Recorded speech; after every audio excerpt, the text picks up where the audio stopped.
Hail, and well met, once again, citizens of YouTube. I am the Journeyman, and I welcome you back to the spiral of my thoughts and musings. It has been some time, has it not? I apologize for my lengthy absence, however.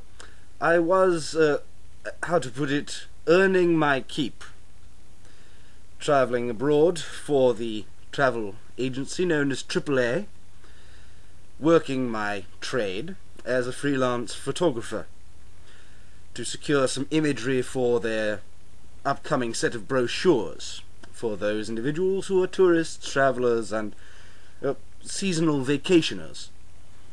It was rather a pleasant experience, really, crossing a great stretch of the east coast southwards down as far as Georgia, and then heading west out to Nebraska, and then travelling back.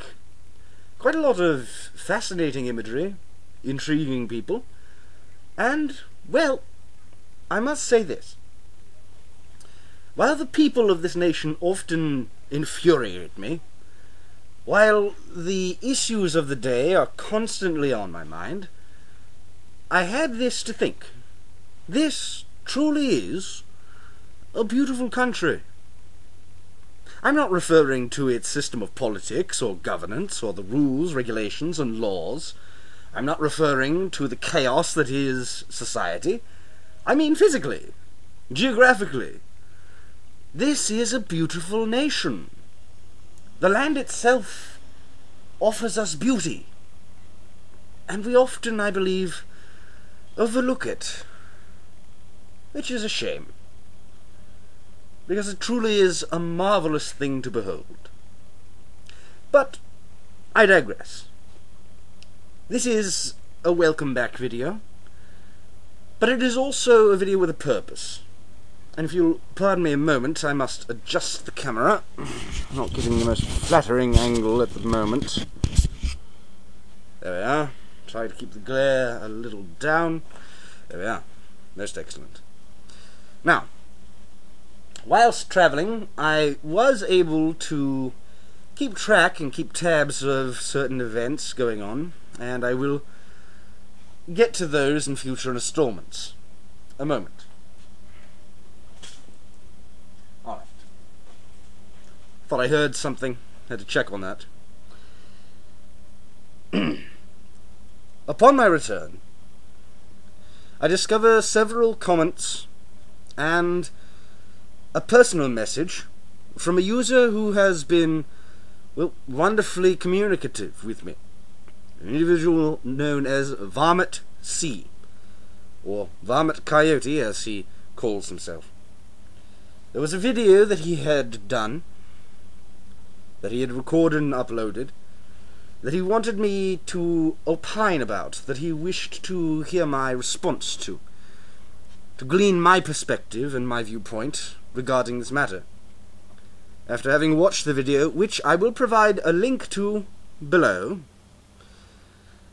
I have taken the opportunity to contemplate its meaning, its structure, and the specific material covered, and the viewpoint that he espouses. The topic of his video is pedophilia and pedophiles and child molestation, as well as sexual awareness and sexual maturity, where and when or how it can be measured. This is a difficult topic to tackle, and I applaud your bravery in having done so. And I imagine that your particular perspective has lost you a great deal of respect and viewership amongst the wider YouTube community. It is unfortunate, but it is a matter of truth that individuals will respond and react by cohabitating in their mind two very different terms into one singular subject. There is a difference between a pedophile who acts upon his or her impulses and urges and their perversions, and an individual who does not. I would I would liken this to a matter of thinking on the question of Albert Fisk. Or is it Fish? I cannot quite recall. The gentleman in question was, as most have deemed him, a lunatic. He was a serial rapist and slaughterer and devourer of children.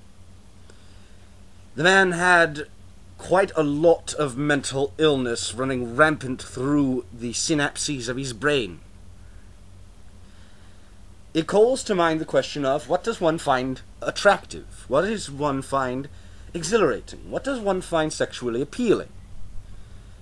We know from initial studies into neuroscience that an individual's brainwave pattern need not necessarily hold to a singular constant normal, which is to say, we all think in different ways. We all view the world very differently, and we cannot stop our minds from operating in the fashion in which they do. Fetishes. There are some individuals who find feet deliciously attractive and are sexually aroused by the sight of them, by the presence, the feel, the smell of them. These individuals we classify as sick, twisted, demented, perverted, abnormal. But this is not necessarily so.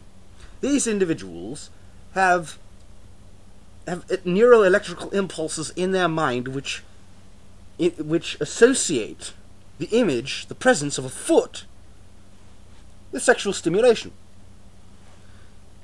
Does this make them ill? Not necessarily. Looking at this issue from a purely neuroscientific perspective, pedophiles are not necessarily sick, twisted, or wrong. It is the way that their mind functions, the way that their neuroelectrical impulses My apologies, you will note that there was a bit of a stop clip there. That was because of an interruption. Now, proceeding from where I was. While I am made largely uncomfortable by this particular topic, it is not one that can be avoided. And I did promise VarmitC that I would comment on it, that I would give my perspective. There is a difference between a pedophile and a child molester. The difference is one of action taken. It is unfortunate, but we cannot promise, we cannot guarantee that individuals who make a vow to not act on their urges are going to stay true to that vow. That would be much akin to myself coming on here and telling you, I guarantee you I will make a video in response to any and all questions that you may have for me. It simply can't be done. I can't make that sort of promise or vow. I cannot guarantee that every topic of conversation or inquiry will be responded to. I cannot guarantee that I will take an interest or have knowledge of the subject at hand. There are no guarantees. It is as simple as that. I understand your respect for those individuals who deny themselves these urges. This shows a tremendous amount of willpower, a control of the self that is seldom seen, particularly in American society. We are not a people given to holding ourselves back. I say our and we, even though I'm not technically an American except by way of having passed a citizenship examination.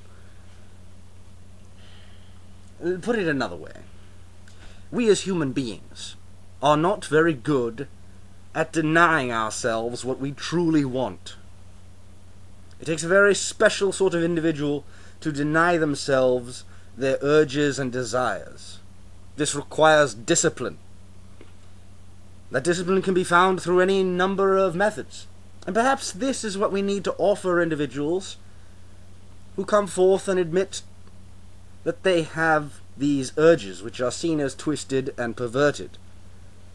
If they could find help and understanding in our societies, Perhaps they could find a way of controlling themselves that does not require over-medication or chemical castration. Perhaps there could be some form of meditation or therapy that could be offered to these individuals before they take action on their urges, before they do something foolish and improper. Preventative medicine, preventative therapy. We must stop waiting for an action to occur before we guarantee a safeguard against it. When an individual purchases and installs a security system in their home, they are doing so to prevent break-ins, to prevent trespassing, to prevent robbery and assault. They are doing these things to prevent something negative occurring to them and to their home and their possessions. We allow this industry, the securities industry, to run rampant with various competing industry companies. My apologies, I'm rusty. Just getting back into the swing of things. Yet we do not offer preventative care or therapy to individuals who we as a society label as perverts and non-persons. Why not? Offer them an outlet, a therapy, meditation. Offer them the option to medicate if they so choose. Give them that chance. Let them know that we want them to be valued, constructive, contributing members of society. And instead of standing back and glaring at them in judgment only, offer them that chance. We owe it to ourselves, we owe it to our fellow human beings, to our fellow citizens, to offer them a chance. If we don't offer them an opportunity, they won't be able to take it. Without the opportunity to receive some sort of preventative care or therapy, we won't prevent them from acting on their impulses and urges. Because we don't, as a society, offer them a means of controlling themselves without utter condemnation, they have nothing to help themselves. It's much akin to telling someone that they must travel 100 miles in 5 hours and telling them, oh, we're not going to offer you any mode of transport to make this easier or make it happen.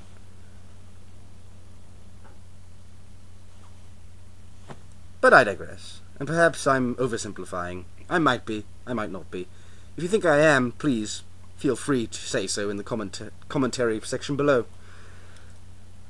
Varmit, I thank you for the opportunity to exercise my mind once again, to try and slive off some of the rust that has accumulated on my mind. Clearly, I'm not back to full form just yet. But I assure you, ladies and gentlemen, that I am going to be coming back more frequently than I have been of late. Ladies and gentlemen, I am the Journeyman, and I bid you adieu, and hope this finds you well. Ta.